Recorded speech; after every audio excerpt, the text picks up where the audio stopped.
Hello, everyone. I'm Kayla. And I'm Silas, and this is The Adventures of Kayla and Silas, a podcast about everything travel. Each week we cover travel topics that we find interesting and that we hope you will too. Kayla. Hi. Hi. I feel like we haven't seen each other in 5 or 6 seconds. Yeah, it's been rough. I was just thinking about this earlier today. We haven't not been in the same vicinity for 3 or 4 weeks now. Like, we've been in the same place together for about 4 weeks straight without a notable amount of time away from each other.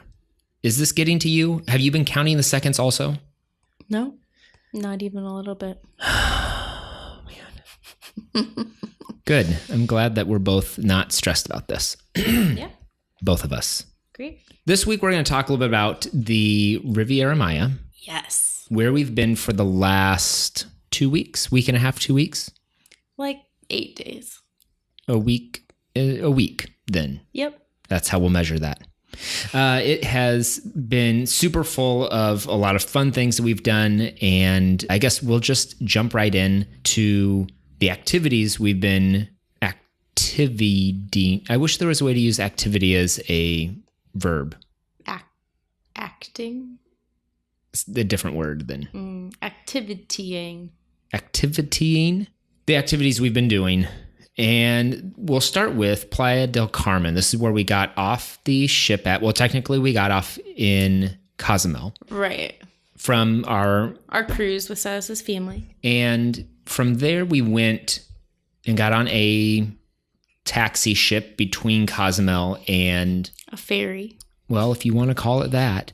Kayla, today is the day of making up words. So apparently so. From there, we got on a ferry and went across to Playa del Carmen, and we spent a lot of time hanging out and exploring, I would say, the more touristy part of Playa del Carmen. I feel like there is more to explore, but there aren't lots of exciting things necessarily. It's more day-to-day things that we would have had the opportunity to walk around and explore outside of 5th Street, which was the really touristy part of town.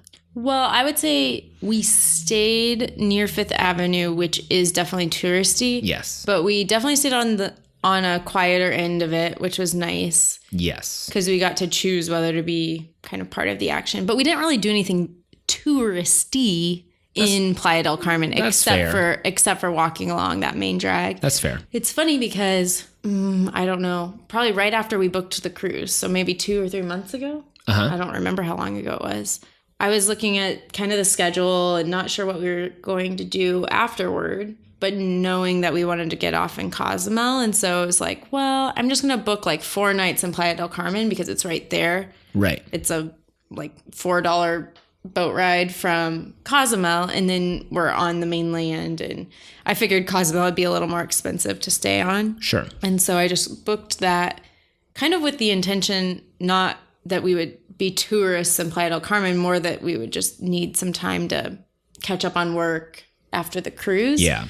But we did do some really fun things in Playa del Carmen. Although, again, I wouldn't say that we did anything super touristy. Yeah. The closest thing to a tourist activity that I would say we would do, or at least something that made us feel like Americans outside of the United States traveling and doing very stereotypical United Statesian things. Also not a word. Was watching the Super Bowl. Oh, yeah, we did watch the Super Bowl. And everyone was watching the Super Bowl. Everyone was watching the Super Bowl. Not everyone knew what was going on during the Super Bowl. Right. Well, as we were watching, it was a lot of fun because we're sitting there and the Patriots and the Eagles are playing, and I'm sitting there and I'm wondering, who's everyone rooting for around here? Because there aren't lots of jerseys that are being worn like you would see at a Buffalo Wild Wings or something like that in the States. But they're just the bars and the restaurants are all packed. And one thing that we've noticed since it is a much warmer climate down here, that there are lots of open-faced businesses. And so lots of restaurants and bars and everything, you can just sit out on the patio, but the patio is basically also the restaurant. And so it was very easy for us to look down from where we were sitting and see lots of other restaurant members at different restaurants. So we weren't just hanging out with the people restaurant members, Kayla? We apparently haven't spoken to anyone in quite some time because words are hard. So I'm looking down and looking around at all these other people who are hanging out watching the Super Bowl, and I think the Eagles scored first, and everyone cheered, and they were, it was just excitement, and people were very excited. And I was like, wow, there are a ton of Eagles fans here, or everyone just really hates the Patriots, which neither surprised me. Right. Until the Patriots scored. And everyone cheered, and it wasn't different people. It was the same people cheering and celebrating that another touchdown had been scored. And I was like, oh, nobody truly understands American football, but they are excited enough about the fact that touchdowns are being scored. So they don't have any brand loyalty. They are just excited for football things happening. Right. And I would say there definitely were some football fans there. Oh, there were. Yes. There was a guy right next to us. He was definitely an Eagles fan. And there was a guy on the restaurant on the other side of us who was definitely a Patriots fan. Yep. But I feel like mostly it was either Americans who didn't care, which I would put ourselves in that category, or other travelers from other countries who also didn't care but had made friends with some American at their hostel or something, and we're like, okay, forced to go watch the Super Bowl. Yeah. So like there's like a table of girls behind us, and the one girl by the end was just so drunk. She's just dancing to the halftime show. Yeah. She didn't know anything about football by the end of the game. It was so funny though. Her friend kept trying to explain it to her. You need to. But she was a bad. Yeah. She wasn't the best explainer of football. Football explainer. Right. Yep. Yes. So that was a fun story from Playa. I thought maybe we should back up, though, and explain what the Riviera Maya is. Yes, Kayla, will you please explain what the Riviera Maya is? So we started off by saying we were going to talk about our time in the Riviera Maya, which isn't actually just our time in Playa del Carmen. Correct. The Riviera Maya stretches, well, I don't know how far, but from north of Playa del Carmen until south of Tulum, which is the other city we stayed in, and that we'll keep talking about here in a minute. But informative information from Kayla. But the important part of the Riviera Maya is that it consists of a lot of very beautiful beach property. Mm-hmm. It's all situated in the state of Quintana Roo, Mexico. And it also includes the big island of Cozumel, which has got great beaches and diving and snorkeling as well. And is not in the central time zone. Oh, yeah. And it's in the Eastern time zone, which we did not realize. And it's also the only state of Mexico that's in the Eastern time zone, which I find to be really strange. On our bus ride to where we're at currently in Mérida, it was a little confusing because it said it was going to take 4 hours to get here, and our clocks reset on our phones without us knowing. Yeah, we weren't paying attention. We looked down and we're like, oh my gosh. God, how has it only been 3 hours? It's only 3 hours. It took us 3 hours to get here. How did, it said it was going to be 4. This is great. No, it was just a time zone thing. Yeah, so we had a long day yesterday. Just a time zone thing. Yes, indeed. What else? So Playa. What else happened in Playa del Carmen? I want to talk just a little about what 5th Street is while we were there. It's called 5th Avenue. But 5th Street. You can keep calling it 5th Street if you want, I guess. I'll call it 5th Street. I'll just keep making up names for everything. You're going to get a lot of useful information out of today's podcast. Things that you can actually go do and see if you can find them or translate. Or interpret Silas's words. My ramblings. 5th Avenue was, I don't know, 40 blocks, 50 blocks, 60 blocks. Well, we never went south. We stayed on 46th Street north, and we started, like, when you get off the ferry from Cozumel, you're on the water taxi, 1st Street or whatever. Mm-hmm. So it was like a 45 block, but not really. I don't know how they counted blocks there, but it didn't seem, it wasn't the equivalent. It's not what I would call a block for each of their blocks. It wasn't as far as that sounds. 45 blocks seems like a really far walk. But it wasn't that far. Felt like there was a lot though. That's true. But as far as I understand, 5th Avenue continues south from where we started. Oh my gosh. But we never went that way. We only went to the ferry pier and back. There are shops on top of shops, restaurants, bars, hostels, massage hotels, spots, spas. And when we say shops, we mean souvenir shops, tobacco shops, and but then also like trinkets. But then also like really nice like shoe, clothing. Oh yeah, watches. There's like a high-end mall. Yeah, there's like a whole malls? mall that Silas and I can't afford. Were there 2 malls? There were 2 malls. That's true. On the one end. Well, kind of in Who the knows middle. what happens south of where? That's true. I don't know. There's just so much. There's a lot, and there are every 5 feet someone's trying to sell you something. It's like an introvert's nightmare. Because people are constantly coming up to you and asking you things, including that one guy who every single day came up to us and asked if we wanted some weed. No, he didn't. He didn't ask if we wanted some weed. He'd say, "You want to get high? Want to get high? Want to get high?" Every time. Every day. And I think it happened to me 3 times one day that we were walking up and down the street and we crossed the spot and somebody, and it wasn't like they can't yell this out because I don't believe that it's legal in Mexico to sell the things that they wanted to sell us. And so they picked us out as a crowd as definitely tourists and would come up and whisper it as we walked by, which is my favorite way to be sold things. In a weird whispery voice. Well, but then he would always offer weed or blow. Yep. Which I thought was also strange. I was like, those are 2 very different things. Like 2 very different levels of drugs. But whatever. We did not partake. No, we did not.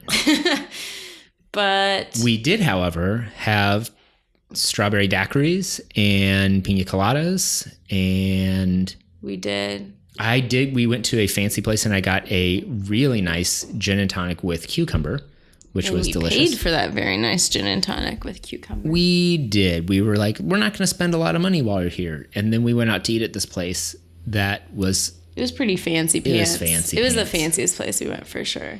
And it was fun. Yeah.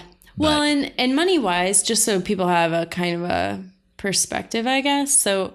our goal for pretty much this whole trip is to stay as close to $50 a day as possible. And that includes accommodations, our food, any kind of activities we want to do during the day, water, drinks, whatever. However, in Playa del Carmen, which is much more touristy and we knew we wouldn't be able to stay to a $50 a day budget, I used rewards points to get our hotel there. So we actually didn't pay anything for our hotel, which was great. Right. And allowed us to basically stay at $50 a day for the rest. So $50 a day for our lunch, our drinks. We did a couple of other little things in Playa del Carmen, but we really didn't spend any money there. No. It wasn't besides food. Right. It wasn't big excursion opportunities or things like that. Yeah. Well, you could if you wanted to, right. Just to be clear. We opted to not do that and kind of get our sea legs, if you will, while traveling full time. A lot of the excursions from Playa del Carmen are to places like Tulum and Chichen Itza, which we're going to or have gone to already. Yes. Along the rest of our route, so we didn't really need to pay for the expensive group tours out of Playa. So the last thing about Playa del Carmen that I want to touch on is the food. We did have a couple places that were really awesome food, and actually my favorite. I'm sad that we didn't get to go a second time to this place. Was our very first night. I don't have the name of it written here, but I'll find it. Kayla, look it up here.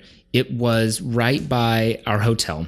We were just starving, so we went to the first easiest place. There's this place over here. It looks like it has tacos. We'll go there.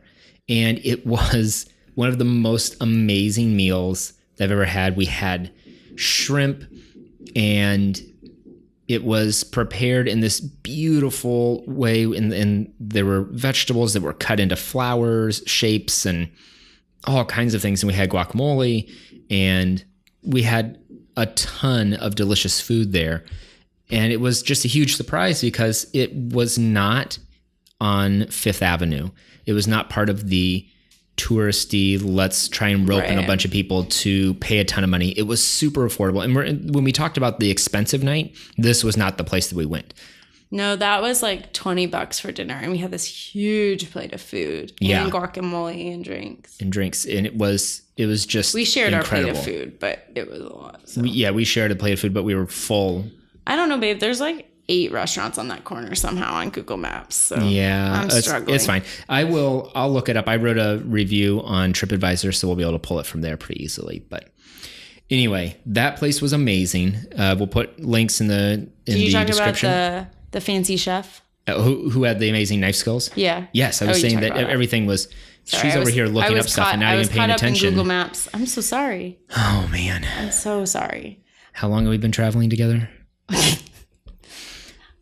What I would say about food in Playa del Carmen is that I have officially had the best fish tacos, guacamole, pico de gallo, shrimp of my life, and strawberry daiquiri, I think. Because I don't really like rum, but those were good there. It was good. And we didn't really go anywhere. I said we went to that one fancy place, but I wouldn't say that was like... It wasn't fancy. It wasn't like necessarily... I mean, it was kind of Mexican food, but not like Mexican fusion, authentic. Maybe. Yeah, it was more of a modern take on hipster Mexican food or something. I don't know. It was good. It was good, but still, my favorite place was that first place that we went. Yeah, my favorite place was the cheap taco place that we went to. That was also off of 5th. It was like up on 30th. Oh yes. Where it's like open air and the tacos are super cheap and it's 1,000 degrees in there. It was El Fogon. Yep. The stove, I think is the translation. It was so fast. It was super fast. It was delicious. You watched them cut the meat right off of the like spit or whatever. Yep. Yeah, we were in and out of there in like 20 minutes. It was, I think that we could have been in and out of there we're at the hotel vacation rental. At the vacation rental we're staying at, there are dogs and they bark. Once every 8 hours, they bark a lot. Yeah, and we happen to always try to be recording something while they are barking. We're only here on day 2, so we'll see what happens the rest of the 8 days that we're here. I think that we could have gotten in and out of that restaurant in about 12 minutes if we had wanted to, though, because of how quickly the food came. Yeah. So that one was really good. It was fun. And that's like highly rated. Like if you look at any forums about food to eat in Playa, you should definitely make the short walk up from 5th Avenue to 30th because it was awesome. It was really good. Is that all you want to say about food? Because I had one more thing I want to talk about with Playa del Carmen. Okay, yes. Share your one thing, and then we will jump into Tulum. Okay. The other thing I want to talk about before we head to Tulum, because we're going to talk about this also in Tulum, and I want to make a comparison, is the beaches in Playa del Carmen. Oh. Because all of Riviera Maya is well known for its beaches, but Playa del Carmen is by far the biggest city in the Riviera Maya.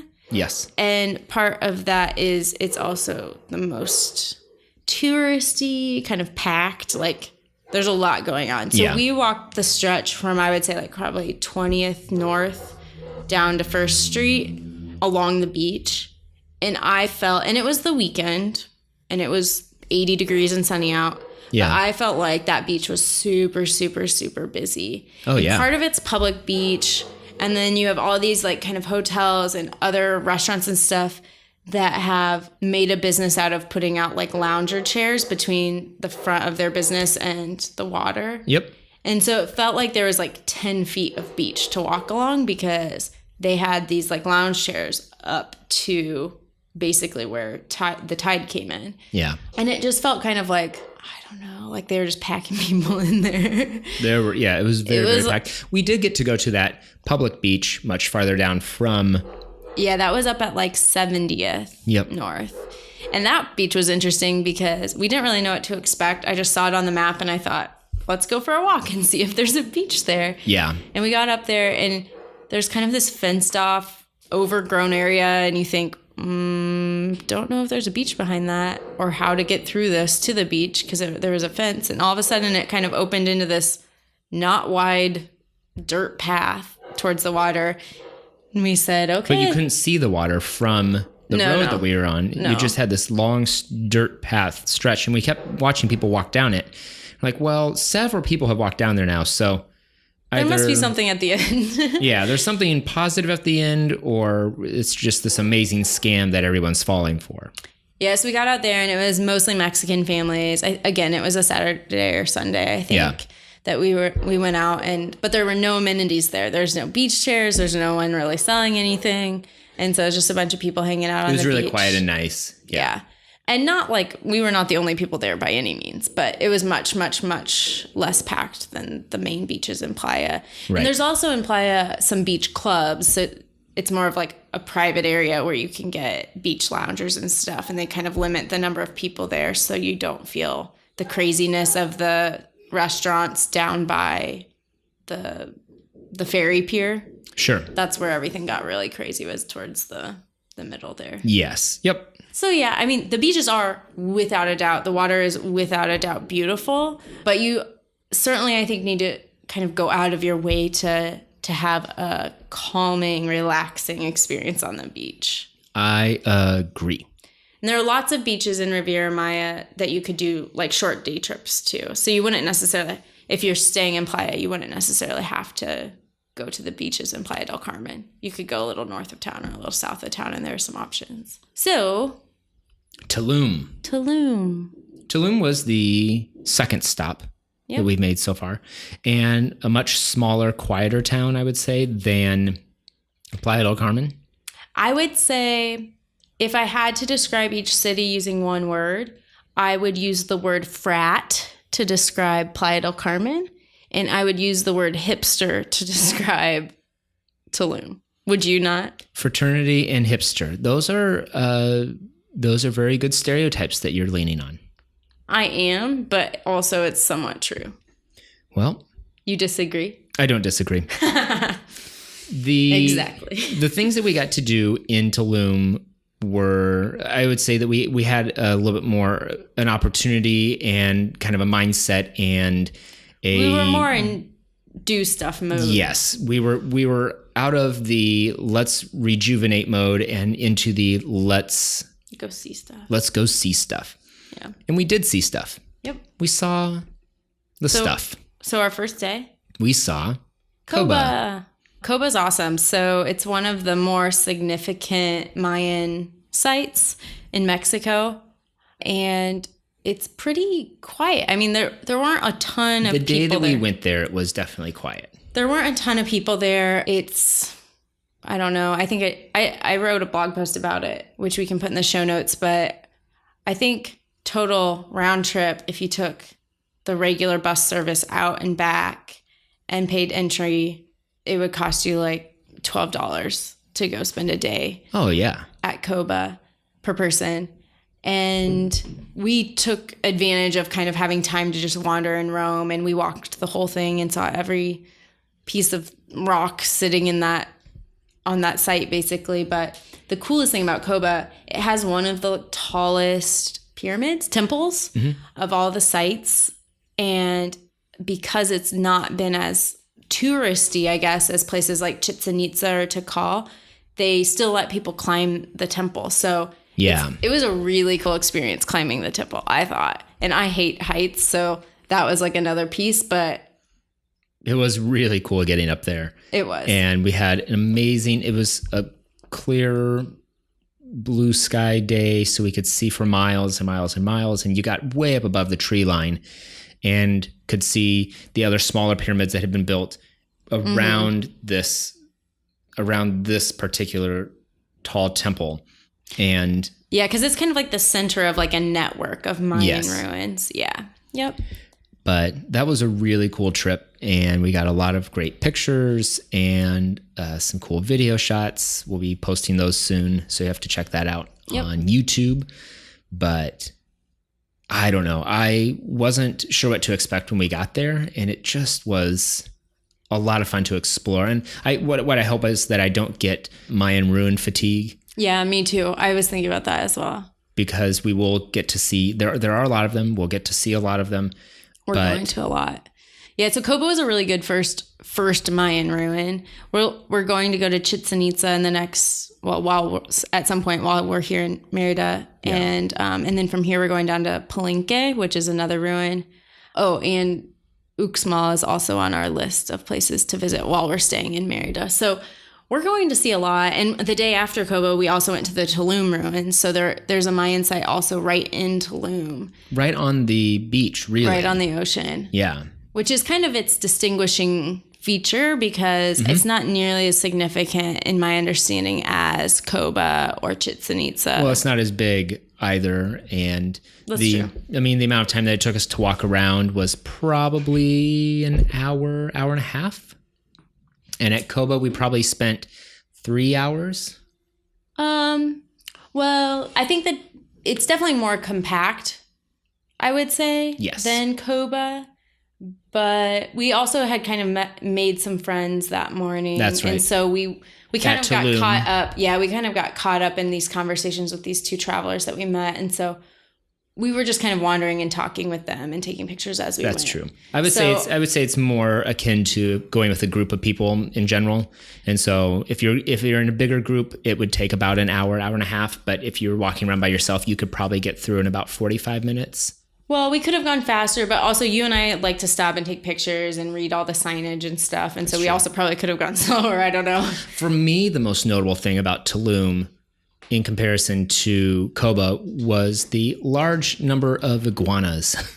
Oh, yeah. That were at Tulum. It's sunny at Tulum. Very sunny, and there's a ton of tree coverage in Cobá, and there is not in Tulum. Well, at the ruins in Tulum. And so we noticed the first lizard that we noticed kind of was... I almost stepped on him. Kayla almost stepped on as it was crawling out of these bushes. And we're like, oh my gosh. And we're taking pictures. And we're like, this is incredible. We didn't know that we were going to see animals today. This is really cool. And we're like, why doesn't anyone else care? We're looking around and no one else is stopping. And we're like, this is ridiculous. Everyone keeps passing us and we're taking like all these detailed photos of this one iguana. And then we walk 20 feet and we see another one and then another one and then another one. And then we would see dozens of them in one area. And fun fact, we saw 2 iguanas mating as well. That was something we saw. Yep. And so we saw all the things that you'd ever want to see as far as iguanas are concerned. But it was really cool to see them because some of them were massive, like, I don't know, 3.5, 4 feet long, something like that. Some of them got really big and they just didn't care. There were people everywhere and they were totally used to it and completely unfazed and were just hanging out in the sun like iguanas do. So I would say about Tulum, it was way more touristy than Cobá. And we only have those two to compare at this moment. We'll have more comparisons further down the road here. And per usual, we only have those 2 days that we went. So right. So another day at Tulum may have been less busy. Another day at Cobá may have been more busy, but we only have our experiences to draw on. But I think Tulum had to have been more touristy regardless because of all the infrastructure around the tourism there. Yes. It's like Cobá, there's like 4 little huts selling drinks before you go in the entrance. And at Tulum, they like built an extra city full of all these souvenir shops. Oh, yeah. It felt like we were at some portion of Disneyland or something. It was very intricate. There was a lot going on at the entrance to Tulum. So my recommendation is if you only had 1 day and you weren't staying in Tulum, like if you were in Playa del Carmen, you had 1 day, I would say go down to Cobá instead of Tulum. Or try to do both in the same day, which some trips definitely do, because I overheard at Cobá that the group we saw had been at Tulum earlier in the morning. Right.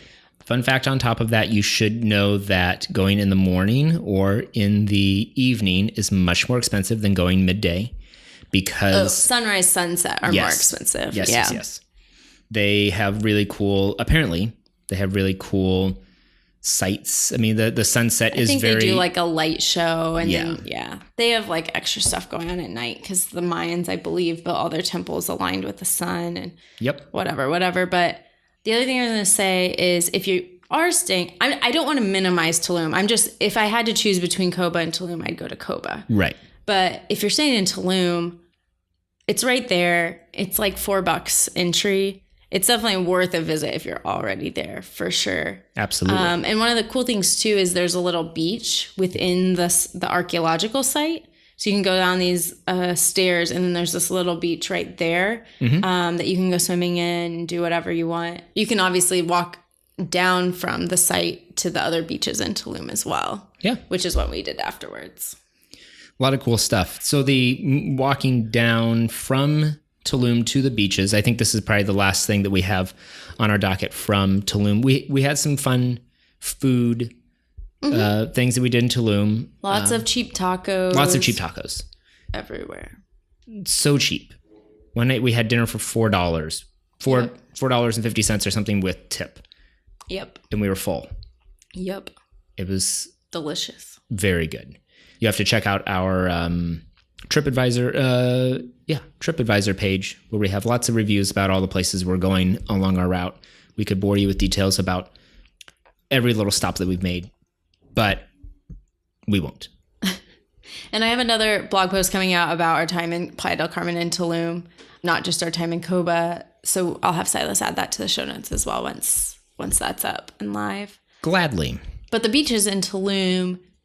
So when you read about Playa del Carmen and the beaches in Playa del Carmen, Tulum is always listed as one of the best beaches to go visit. And it's only hours south of Playa del Carmen to get to Tulum. So even if you're not staying in Tulum, you're staying in Playa, you can still make the Tulum beaches a day trip. Yes. And I would say in comparison, Tulum beaches are so busy, but there was probably 50 feet of sand between the tide and where hotels were putting out beach chairs and selling you beach chairs to sit in for the day. Yep. And there's basically two main ways to do the beach. Well, in Playa or in Tulum.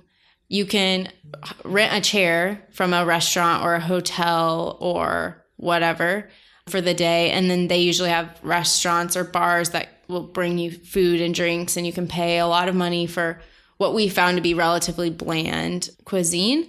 Or you can bring a towel and bring some drinks and just sit out on the sand and try to find some shade because it's pretty hot. But there are lots of people doing both. We tried out the lounge chair thing, and I think we spent probably, $50. It was a good chunk of change. It was a good chunk of change by the time you rent the chair, and then we got like 2 or 3 drinks together, not separately. Yeah, like not 2 or 3 drinks each, like 2 or 3 drinks and one meal. And I think it cost us like $50. So it was quite expensive, and the tacos weren't that great, and the drinks were not good. I think if we went back, we'd probably go the cheap route, or we would. Yes. I mean, I actually did research and went to a recommended hotel for our lounger chairs. And so that was a little bit of a disappointment, but what can you do? What can you do? Mm-hmm. What can you do when you fall in love? But I had a lot of fun at the beach, except for the part where I lost my wedding ring. Wah, wah. Oh, yeah. I forgot about that already. I was just lounging on my beach chair, and Kayla's like, "Are you bored? Are you bored here?" And I said, "I like to be active, and so sometimes when I am not being active, I just look sleepy. And so I'm just looking sleepy." And she's like, "Well, you can go get in the ocean if you want." And I was like, all right. So I went out to the ocean, and I went farther and farther out into the ocean. I was probably a good 150, 200 yards out into the ocean, just floating on my back. And this fish, not just any fish, but a whale, came up and gingerly pulled the ring off my finger without me knowing it at all. And then I swam back to shore, and I was like, "Where's my ring?" Some of that story is true. None of that story is true. The real thing that happened was I just was kind of standing in the water, and a larger wave, not a massive one, came up, and it kind of picked me up off my feet a little. And I was like, "Oh, that was fun." And then my hand felt funny, and it was because my ring was gone, and I was sad. The end. Yeah, that's the full story. So Silas is mostly sad because he uses his wedding ring to open beer bottles, and he cannot do that anymore. I can't. Not right now. Not until I get a new ring. Not until I replace my Valyrian steel wedding ring. Also not true. But that's our show. As always, we ask that you reach out with any questions you might have. We're always available via comments, social media, or email. We've also launched a Patreon community. Woo-hoo. If you follow the link below to our Patreon page, you can get exclusive access to our content and vacation planning assistance. Once again, I'm Kayla. And I'm Silas, wishing you luck with your upcoming adventures. Bye-bye.